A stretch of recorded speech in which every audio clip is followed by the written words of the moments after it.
Assalamualaikum warahmatullahi wabarakatuh.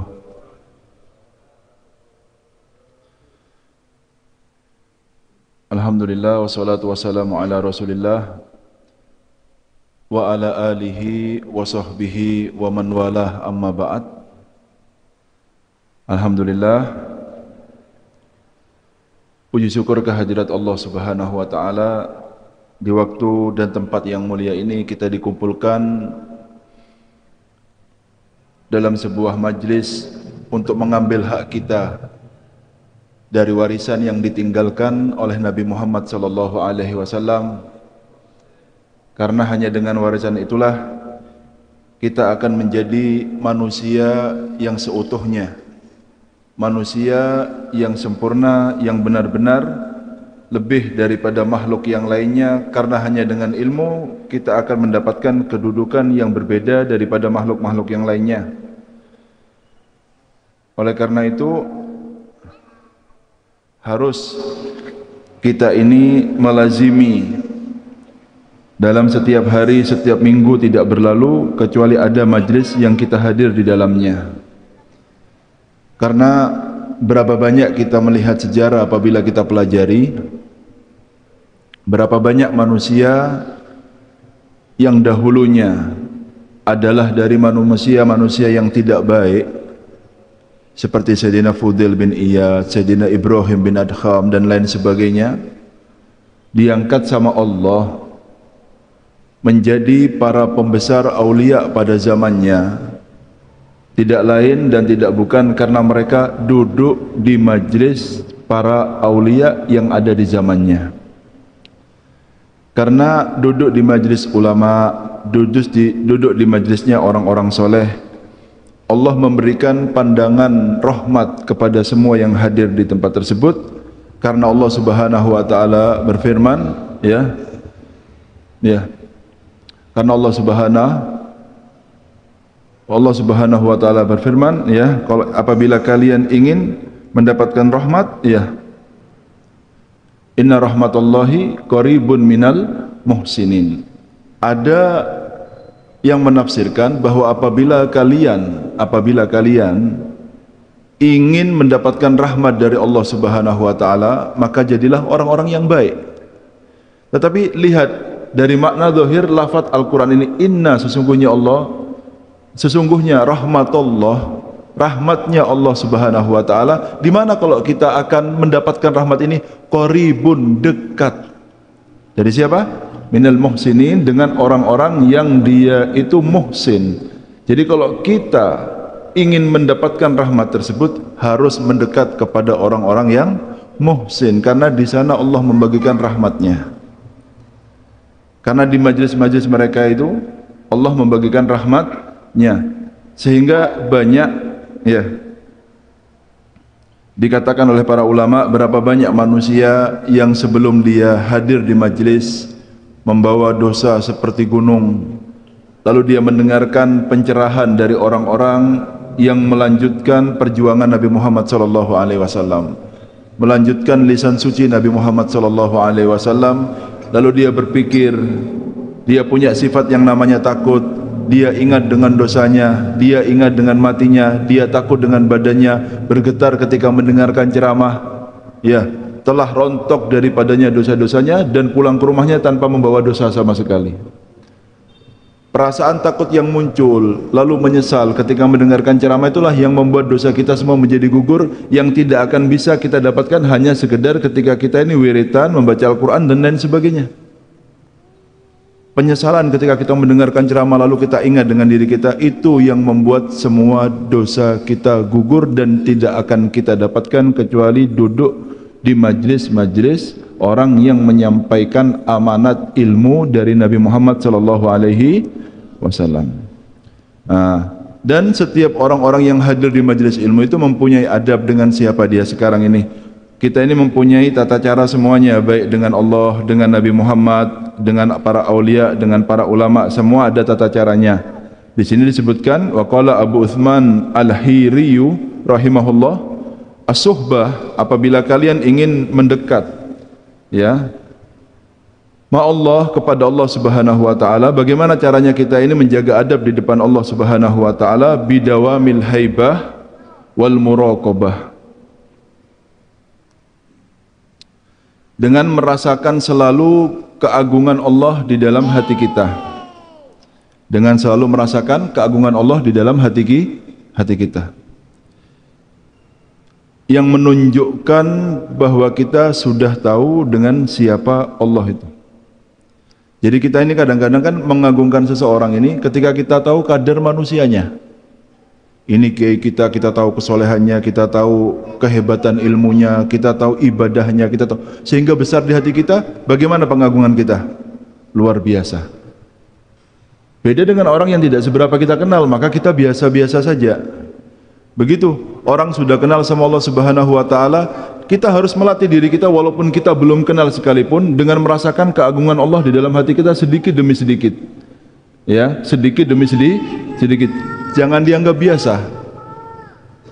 Rasakan keagungan Allah Subhanahu wa taala lalu dengan namanya muraqabah. Muraqabah itu merasakan selalu kalau kita ini diperhatikan oleh Allah Subhanahu wa taala. Dan memang begitu kenyataannya.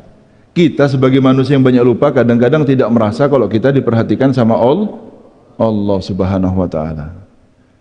Makanya kan sering ya saya tiap ceramah kalau sudah berbicara tentang muraqabah untuk melatih diri kita ini, sering-sering saya ceramah ini sering sekali. Untuk melatih diri kita supaya ingat selalu sama Allah Subhanahu wa taala, ya. Kita ulang pakai bahasa Indonesia dalam hati sebelum melakukan apapun. Allah bersamaku, Allah dekat denganku, ya. Allah mengetahui apa yang tergerak di dalam hatiku.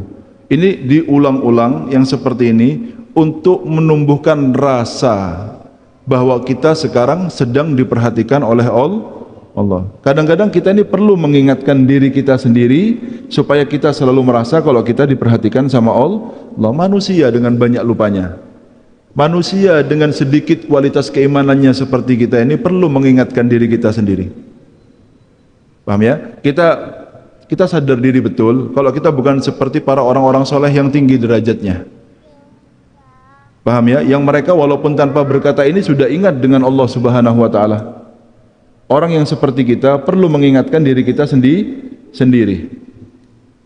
Paham ya? Ini anak saya jangan diperhatikan ya. Memang begini keadaannya. Jadi sampean cukup ngeliat saya saja sudah, biarkan sudah. Dengan keadaannya yang penting tidak ganggu saya berbicara. Biar sudah keadaannya seperti ini lain ini. Paham ya? Jadi sampean lihat saya saja. Paham ya? Orang dengan manusia seperti kita yang lemah kadar keimanannya ini perlu mengingatkan diri kita sendiri dengan merasakan Allah bersama saya, Allah dekat dengan saya, Allah mengetahui apa yang ada dalam hati saya. Mengingatkan inilah yang membantu kita untuk sadar diri bahwa kita sekarang sedang diperhatikan oleh Allah Subhanahu. Harus. Kalau tidak lupa terus nanti ini adalah sesuatu paksaan untuk kita memaksa diri kita untuk selalu ingat bahwa kita nanti lama-lama menjadi kebiasaan. Paham ya? Jadi kalaupun kita tidak sadar, kita memang selalu diperhatikan sama Allah Subhanahu wa taala. Makanya dibilang adab ketika kita dengan Allah, dengan merasakan keagungan Allah dalam hati kita dan dengan perasaan bahwa kita selalu diperhatikan oleh Allah Subhanahu wa taala. Lalu adab kita dengan Nabi Muhammad sallallahu alaihi wasallam. Bagaimana cara kita ini mengatur adab kita dengan Nabi Muhammad supaya kita menjadi manusia yang beradab dengan Nabi Muhammad sallallahu alaihi wasallam? Maka dikatakan bittiba'i sunnatihi, dengan mengikuti sunnah atau ajarannya Nabi Muhammad sallallahu alaihi wasallam. Jadi begini, ini ada ajaran adat dan kebiasaan. Ini ada ajaran Nabi Muhammad sallallahu alaihi wasallam. Tentu kita tidak akan menukar nabi dengan siapapun namanya. Nabi ini harus jadi orang nomor satu di dalam kehidupan kita. Tidak kita bandingkan dengan siapapun, apapun namanya. Mau orang tua, mau guru, mau apa. Nabi yang nomor satu. Makanya dibilang sama Rasul sallallahu alaihi wasallam, ya, tidak sempurna keimanan kalian sebelum kalian mencintai saya lebih daripada cinta kalian kepada anak kalian, istri kalian, harta kalian, dan manusia seluruh dunia ini. Dalam artian apa maksudnya Nabi ini? Sampean tidak akan sampai sempurna imannya, sampai melihat Rasulullah itu adalah manusia yang wajib untuk kita cintai dan kita takdimi lebih daripada cinta dan takzim kita kepada siapapun di atas muka bumi ini. Paham ya? Maksud saya apa? Kalau ada adat dan kebiasaan tidak sesuai dengan ajaran Nabi Muhammad, jangan kita lakukan. Kalau adat dan kebiasaan itu tidak melanggar ajaran Nabi Muhammad, silahkan dan ahlan wa sahlan, tidak ada masalah. Maksudnya apa? Kita tetap memprioritaskan, menomorsatukan Rasulullah Shallallahu Alaihi Wasallam. Jadi ajaran ini perlu kita cari terus, ya, karena Nabi Muhammad itu mengajarkan kepada kita segala sesuatu. Sampai beliau berkata, "Taraktukum ala mahajjatil bayda, lailuha kanahariha, la yazigu anha illa halik," kata Rasulullah SAW. Saya itu meninggalkan kalian dalam jalan yang terang benderang, jelas, wadih, ya. Tidaklah kalian itu memilih jalan yang lain, menganggap jalan lain itu lebih baik daripada jalan yang saya ajarkan, kecuali orang tersebut adalah orang yang akan dihancurkan oleh Allah Subhanahu wa taala. Wis terang jalannya Nabi Muhammad. Mau dibandingkan dengan siapa? Perlu sampean tahu, kita ini makhluk. Kita ini yang menciptakan kita namanya Khaliq, yaitu Allah Subhanahu wa taala, dan sampean harus berkeyakinan 100% bahwa tidak ada yang lebih tahu dengan maslahat kita sebagai makhluk kecuali yang menciptakan kita, yaitu Allah Subhanahu wa taala. Dan Allah yang menciptakan kita itu telah mengajarkan semua aturan supaya kita menjadi manusia seutuhnya dengan ajaran yang dibawa oleh Nabi Muhammad, sehingga ajaran inilah adalah ajaran yang terbaik dan paling baik untuk manusia di atas muka bumi ini. Jadi kalau sudah ajaran Nabi Muhammad, jangan dibandingkan dengan akalnya, dengan fanatik kedaerahannya dan lain sebagainya. Ketahuilah tidak ada ajaran yang lebih bagus daripada ajaran Nabi Muhammad SAW. Itu nomor satu. Karena sampai tidak tahu masih, kalau sampai nanti dilupakan sama manusia, cuma satu orang ini saja yang akan nyari kita nanti. Demi Allah, tidak ada seperti Nabi Muhammad SAW. Paham ya? Tidak ada orang seperti Nabi Muhammad, hidupnya memikirkan kita, di barzahnya memikirkan kita, dan di akhiratnya memikirkan kita. Sekarang berdiri banyak bendera, apalagi kalau sudah musim pemilu seperti ini. Ini bendera gambarnya ini bendera gambarnya ini, saya golongan ini, saya golongan itu. Demi Allah, bendera itu tidak pernah. Nanti di akhirat cuma ada satu bendera, benderanya Nabi Muhammad. Sampai katanya Nabi Muhammad, Adam wa man dunahu tahta liwa'i yaumal qiyamah. Nabi Adam dan Nabi semuanya ratusan ribu di bawah bendera saya Nabi Muhammad. Kita tidak kepingin di bawah bendera ini, tidak ada semua bendera itu. Yang diangkat cuma satu bendera, benderanya Nabi Muhammad SAW.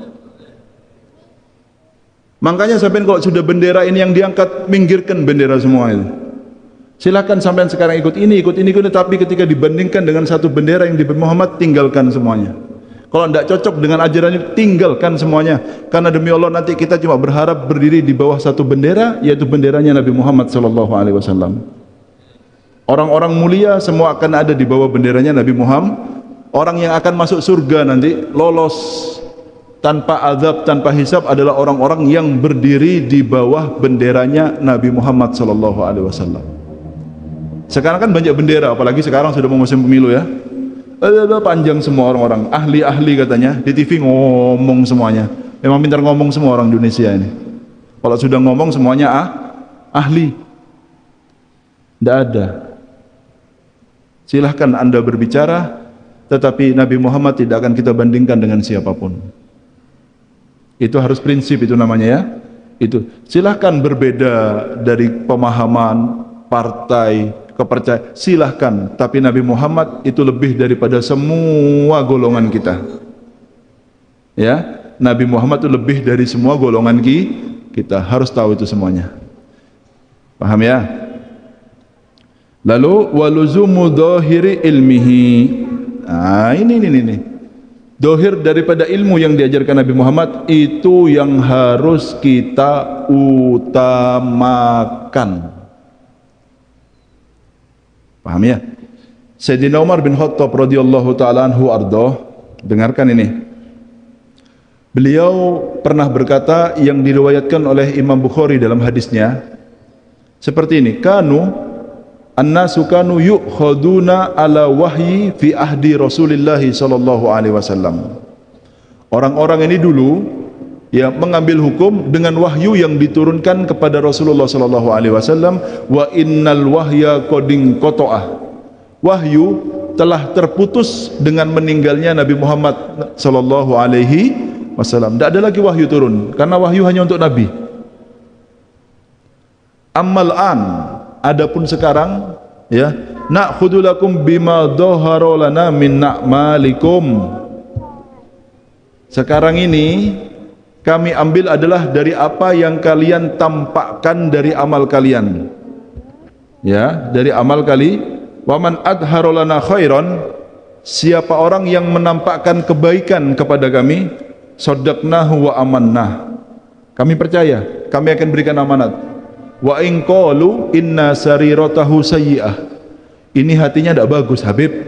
Ini hatinya jelek. Orang ini punya niatan tidak bagus, tidak peduli sama hatinya, urusannya Allah. Yang menampakkan kebaikan akan kita dekatkan, akan kita percaya. Salatnya bagus, puasanya bagus, akhlaknya bagus dengan kita, orang-orang ngomong, ini akhlaknya, ini hatinya tidak bagus, tidak ada urusan sama hati kita. Kita lihat sudah salatnya bagus, puasanya bagus, syariatnya bagus, akhlaknya bagus, kita percaya. Orang-orang bilang hatinya jelek, tidak ada urusan sama hati kita ini. Atau ada yang bilang, ya, waman ya adhara lana syarron. Siapa orang yang menampakkan kepada kita kejelekan, sholatnya bolong-bolong, kita tahu sendiri ini tidak sholat, puasanya ya tidak puasa, akhlaknya tidak bagus, tidak akan kita percaya, tidak akan kita beri amanat. Wa in qalu, walaupun orang-orang bilang inna sariratahu hasanah, hatinya bagus, orang tidak peduli sama hatinya. Kalau tidak sembahyang berarti jelek. Faham? Kalau tidak sholat berarti jelek. Titik, jangan ditawar. Kalau tidak puasa Ramadan berarti dia jelek. Karena dohir syariat yang diajarkan sama Nabi Muhammad tidak dia lakukan. Paham ya?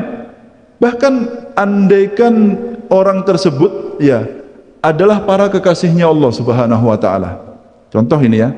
Nabi Muhammad mengajarkan kepada kita untuk menutup aib sesama orang-orang muslim.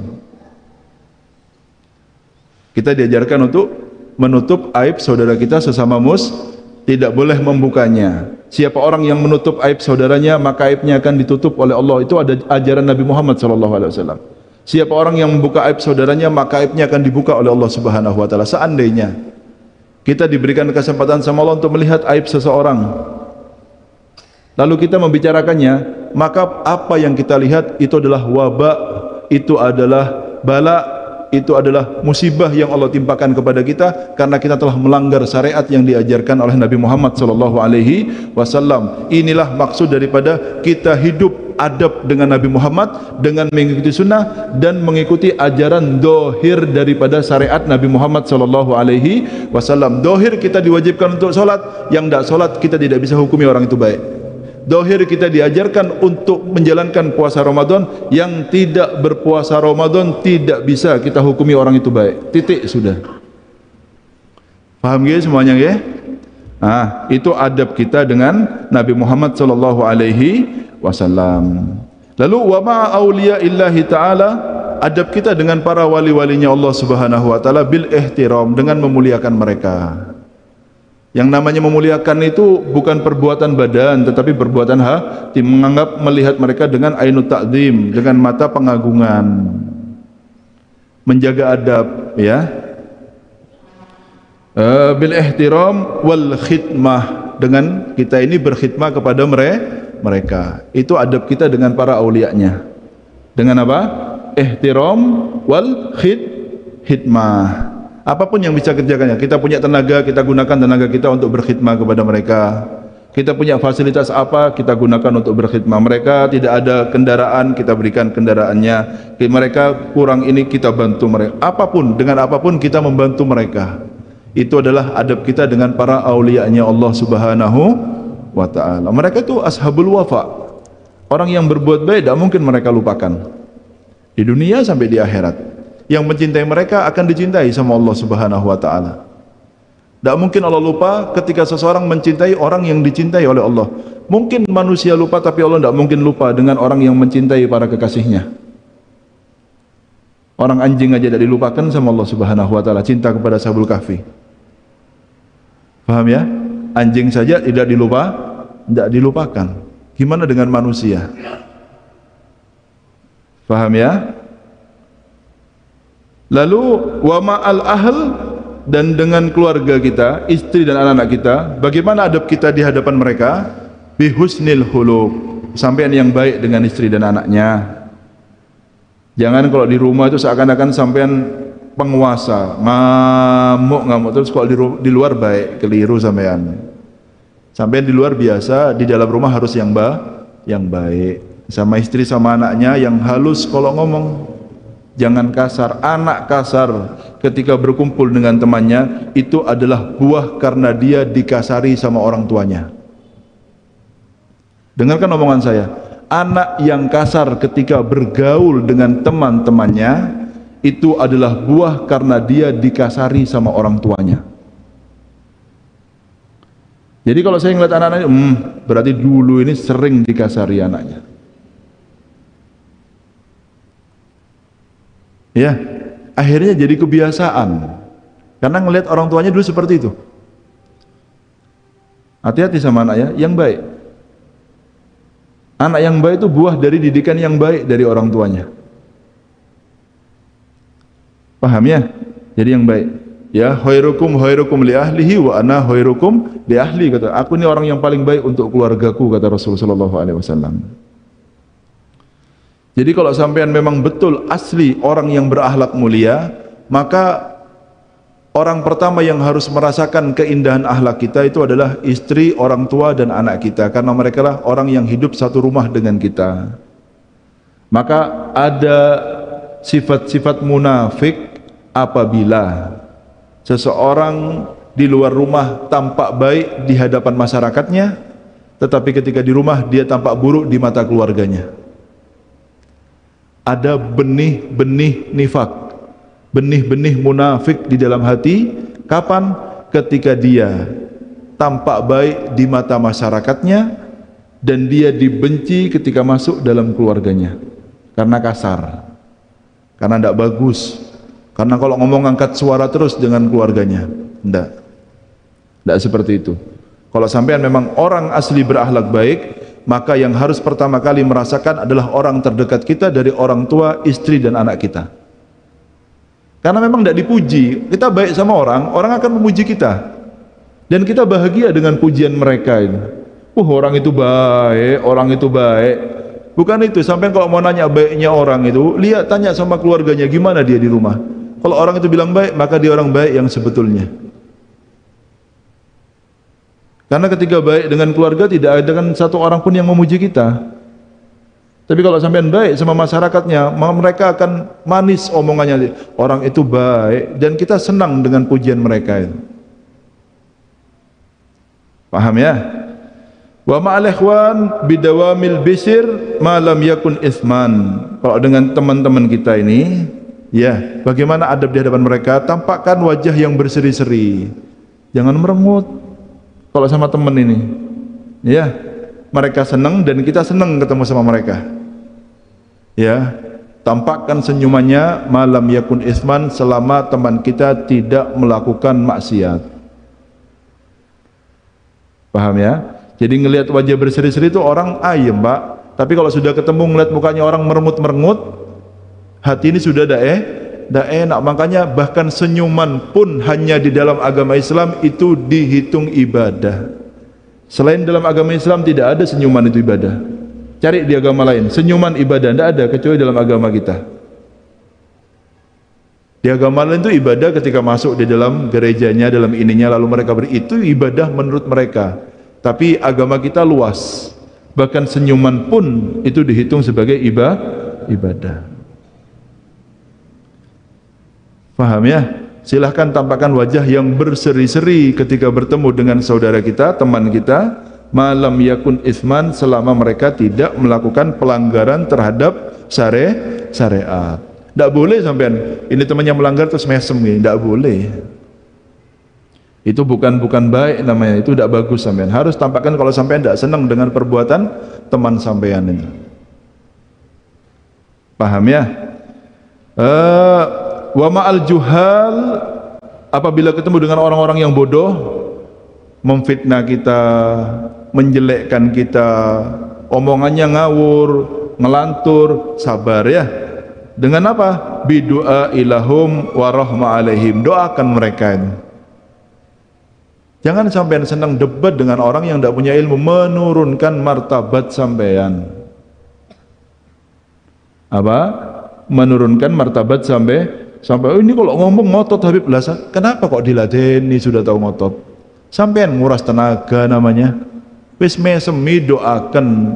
Orang yang tidak tahu itu berbeda dengan orang yang tahu, Pak. Kadang-kadang orang ini, Pak, duduk, ini orang ahli ilmu, ini baru tahu ilmu sedikit. Ini ada orang tanya dengan ilmu, ini jawab, padahal sudah ada gurunya di sebelahnya. Apa jaga mulut untuk tidak bersuara itu tidak mampu kadang-kadang orang bodoh ini. Sebetulnya kan orang ini kalau sudah ada gurunya yang dia yakini bahwa ilmunya lebih luas, ya sudah diem. Apa kata guru saya? Jawabannya saya mau dengar jawabannya apa, walaupun saya tahu jawabannya. Walaupun saya tahu jawabannya wis menengok. Paham ya? Tidak harus dalam semua kesempatan kita ini menjadi pembicara. Oleh karena itu manusia itu dipuji sama Allah dalam Al-Quran. Wa ibadur rahman alladzina yamsuna alal ardi hauna. Kalau jalan di atas muka bumi, hamba-hambanya Allah hauna, tenang dia. Karena yakinnya dia sama Allah Subhanahu wa taala, tidak ada yang namanya ragu, tidak ada yang namanya sumpah, tenang dia. Karena yakin bahwa dia diperhatikan sama Allah Subhanahu wa taala. Wa idza khatabahumul jahiluna qalu salama. Orang membicarakan dia, orang-orang bodoh menjelekkan dia, ya memfitnah dia, membicarakan aib-aibnya, qalu salama. Mereka tidak berkata kecuali dengan perkataan yang baik dan mendoakan kepada mereka. Ini hamba yang dipuji sama Allah dalam Al-Quran. Ya sampean milih mana? Kalau sampean kepingin dipuji, ya ini jalannya. Ini manusia yang mulia yang dipuji oleh Allah dalam Al-Quran yang dikatakan ibadur rahman. Ini adalah hamba-hambanya Allah Ar-Rahman. Santai ya. Jadi kalau sampean difitnah itu tidak harus sampean gelisah, tidak. Berarti sampean kalau difitnah gelisah, sampean tidak ada bibit untuk menjadi orang besar sampean. Kurang ajar Bib, saya difitnah. Loh ya tenang ya, orang hidup itu begitu. Sampean tidak mau difitnah, jangan hidup di dunia sampean. Allah saja difitnah kok sama Nabi Muhammad. Lah kita siapa? Paham ya? Terus sampean kalau sudah tahu ada satu orang baik, ya jangan terpengaruh dengan perkataan orang yang tidak tahu kejujuran dari ucapannya. Kita tahu orang ini baik, terus ada orang ini tidak baik, ya jangan dipercaya ngomongnya. Orang kita tahu betul kok siapa orang ini. Paham ya? Jadi kabar-kabar yang ada ini ya kita sharing, jangan diambil semuanya. Makanya dulu guru kami ini Habib Umar ini, lihat ya, kalau ada orang yang membicarakan jelek tentang guru kalian, doakan mereka supaya mereka dapat hidayah. Jangan malah dimusuhi. Seakan ini guru-guru kita ini orang baik yang dicintai sama Allah. Membenci mereka itu sebetulnya membuat orang yang membencinya itu hancur. Seharusnya kita kesian sama mereka, bukan malah dibenci. Walaupun kadang-kadang murid ini tidak kuat ya, kalau ngeliat gurunya yang dijelekkan, panas dada ini, tapi itu manusiawi. Paham ya semuanya ya? Doakan orang-orang yang tidak ngerti itu. Ya, jangan dimusuh, karena berapa banyak manusia yang dulu jadi musuh besar kita, sekarang jadi teman terbaik kita. Namun sebaliknya, berapa banyak kayaknya orang ini tidak akan dapat hidayah sudah kalau ngeliat modelnya rusaknya kayak gini, tidak mungkin orang ini berubah. Tapi buktinya berubah.